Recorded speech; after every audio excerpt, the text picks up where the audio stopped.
Sebuah tanah di Asia Selatan yang merupakan negara jajahan Inggris akhirnya mendapatkan buah dari perjuangan mereka pada 1947. Kemerdekaan yang merupakan awal dari kebebasan mereka secara tidak disangka juga menjadi awal bagi salah satu tragedi paling kelam dalam sejarah. The national flag, the saffron, white and green tricolour, was publicly unfurled. For the rest, it was crowds, all rejoicing over the birth of the Dominion of India. Pembagian India Barat pemantik bagi konflik yang berkepanjangan antara India dan Pakistan, melibatkan banyak aspek termasuk sosial, politik, serta agama. Karenanya, menimbulkan pengaruh yang besar bagi kedua negara, bahkan hingga saat ini. Apakah memang dampak dari pembagian India separah kedengarannya? Lantas bagaimana bisa?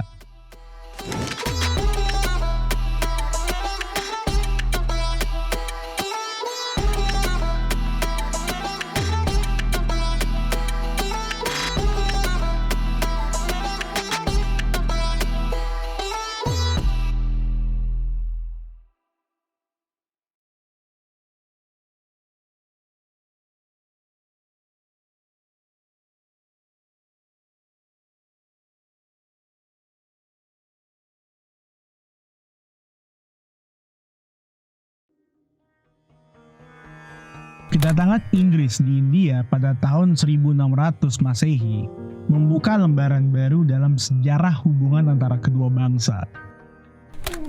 Awalnya, Inggris datang ke India berniat hanya untuk berbisnis dengan mendirikan East India Company, tanpa adanya keinginan untuk campur tangan dalam urusan internal, pertempuran, atau situasi politik India.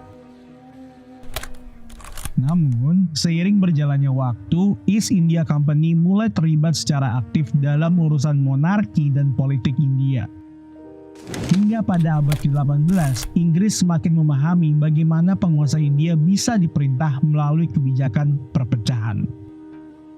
Pemerintah Inggris tidak hanya merebut kekuasaan lokal, tetapi juga memanipulasi konflik komunal antara umat Hindu dan Muslim untuk mempertahankan kendali mereka dan mencegah kesatuan dalam integritas negara. Di tengah gejolak politik dan sosial di India, pada awal abad ke-20, tokoh besar agama muncul dengan membawa visi yang berbeda untuk masa depan negaranya, Muhammad Ali Jinnah dan Mahatma Gandhi. Muhammad Ali Jinnah memiliki keyakinan bahwa komunitas Muslim perlu memiliki negara mereka sendiri.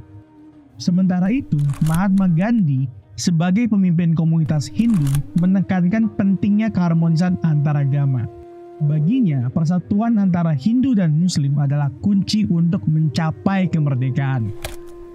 Meski terdapat perbedaan perspektif, perlawanan terhadap pemerintahan kolonial Inggris tetap terjadi selama abad ke-19. Hal ini menjadi latar belakang munculnya Kongres Nasional India pada tahun 1885 di bawah kepemimpinan Mahatma Gandhi, yang bertujuan untuk mengusir Inggris dan menyatukan India di bawah satu bendera. Namun, Muhammad Ali Jinnah merasa bahwa keterlibatan komunitas Muslim di partai ini kurang dianggap. Itulah mengapa pada akhirnya ia tetap menginginkan adanya negara bagi komunitas Muslim. Pada saat yang sama, Inggris juga mengalami ketidakstabilan akibat Perang Dunia Kedua.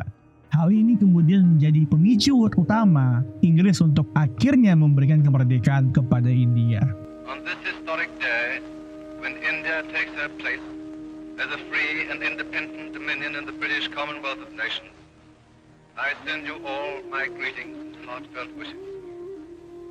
Freedom-loving people everywhere will wish to share in your celebration. At this historic moment, let us not forget all that India owes to Mahatma Gandhi.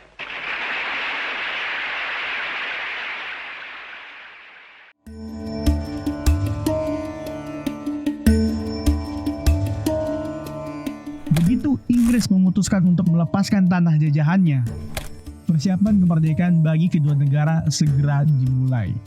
Pada tahun 1946, pemerintah Inggris mengirim kabinet misi ke India untuk merancang rencana pembagian kekuasaan antara komunitas Hindu dan Muslim.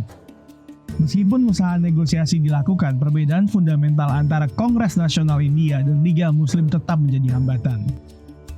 Maka, pada tanggal 3 Juni 1947, Parlemen Inggris akhirnya mengesahkan Undang-Undang Pembagian India yang menetapkan pembentukan dua negara terpisah, yaitu India dan Pakistan.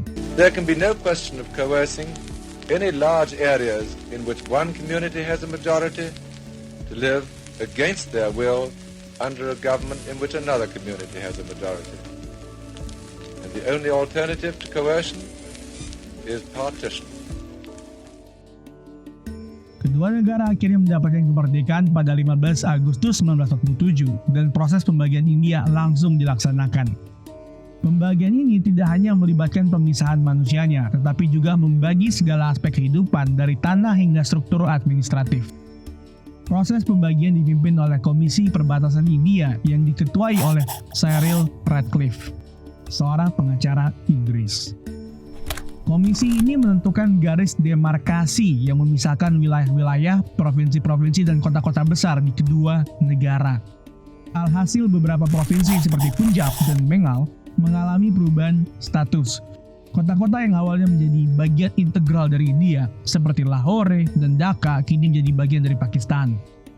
Selain pembagian wilayah, perekonomian dan infrastruktur kedua negara juga ikut terbagi, termasuk sumber pendapatan dari pertanian.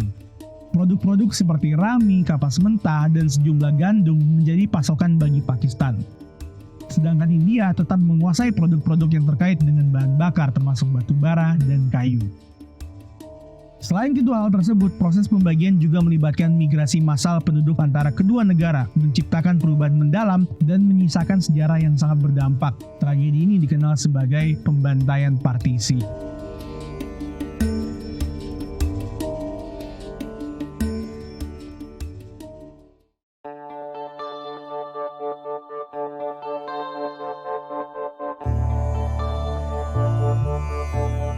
Tanggal 15 Agustus 1947, kemerdekaan didapatkan serta pemisahan resmi akhirnya dilaksanakan. Namun, anehnya, garis batas antara bagian-bagian yang terbagi baru diumumkan 2 hari setelah kemerdekaan. Keputusan ini memunculkan kekacauan di tengah-tengah masyarakat yang tengah berusaha beradaptasi dengan perubahan besar. Saat 14 juta orang diarahkan untuk bermigrasi ke negara yang mayoritas penduduknya memeluk agama yang sama, banyak di antara mereka merasa enggan menyebut tanah baru tersebut sebagai rumah. Di tengah-tengah situasi tidak nyaman tersebut, banyak kelompok ekstremis dan bersenjata yang muncul dan menyerang kelompok agama minoritas yang hendak bermigrasi. Sebuah kebetulan yang sangat ironis, selama proses migrasi, para migran dihadapkan pada masalah transportasi yang menyebabkan sebagian besar dari mereka terpaksa berjalan kaki. Maka, para migran ini akhirnya terlihat seperti sasaran empuk bagi kelompok ekstremis dan bersenjata. Perampokan, pencurian, penculikan, pemerkosaan, dan pembunuhan seperti menjadi makanan sehari-hari. Terlepas dari kekacauan yang terjadi, migrasi tetap harus dilakukan meski dibarengi dengan beribu kendala. Sarana transportasi yang buruk, sungai-sungai yang tak terkendali, serta jembatan-jembatan yang tersumbat mempersulit proses migrasi hingga menyisakan para pengungsi dalam kondisi yang mencekam. Ketika para migran akhirnya sampai di pengungsian, permasalahan tidak henti mendatangi mereka. Kekurangan makanan, kebersihan yang mencukupi, dan ketakutan akan serangan dan penyebaran penyakit menjadi musibah yang harus dihadapi selama pengungsian. Gambaran kekejaman pemisahan mencuat dengan sangat nyata bagi semua orang. Namun, bagi perempuan dan anak-anak, kesengsaraan yang mereka rasakan sangat tidak masuk di akal. Saking parahnya, banyak yang menyebut kekerasan antara umat Hindu Sikh dan Muslim sebagai perang terhadap perempuan satu sama lain. Atau lebih tepatnya, perang yang khususnya menargetkan perempuan dan anak-anak. Diperkirakan sekitar 75.000 perempuan menjadi korban penculikan dan pemerkosaan oleh laki-laki yang berbeda agama. Bahkan terkadang oleh sesama penganut agama mereka sendiri. Pada masa ini, tubuh perempuan menjadi wadah di mana satu kelompok berusaha membuktikan supremasi agamanya di atas kelompok lain. Bentuk kekerasan yang paling umum dilakukan kepada perempuan adalah mutilasi, pencabutan rahim, jarak telanjang di jalan atau di tempat ibadah, dan yang terakhir pemerkosaan. Menghadapi penderitaan yang melanda, banyak di antara mereka yang memutuskan untuk mengakhiri hidup sebagai jalan keluar dari kenyataan yang tidak tertahankan. Salah satu wilayah di Punjab, desa Toa Khalsa, menjadi saksi bunuh diri massal yang melibatkan lebih dari 90 perempuan dan anak-anak. Pada bulan November hingga Desember 1947, fase terburuk dari kekerasan ini berakhir.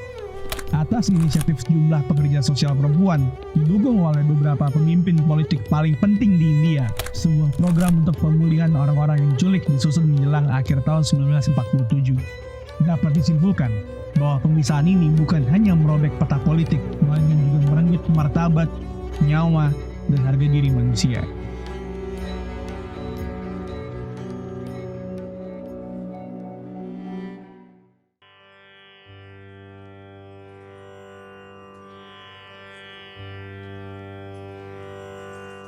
Pembantaian partisi pada tahun 1947 tidak memiliki titik akhir yang jelas karena dampak traumatis dan kerusakan yang dihasilkan masih dirasakan dalam sejarah dan masyarakat India Pakistan hingga hari ini.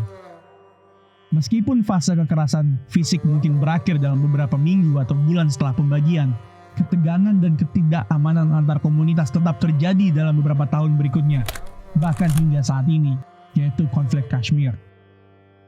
Dengan demikian, fase kekerasan fisik mungkin berakhir. Konsekuensi psikologis, sosial, dan politik dari pembantaian partisi tetap hadir dan memengaruhi dinamika regional hingga saat ini.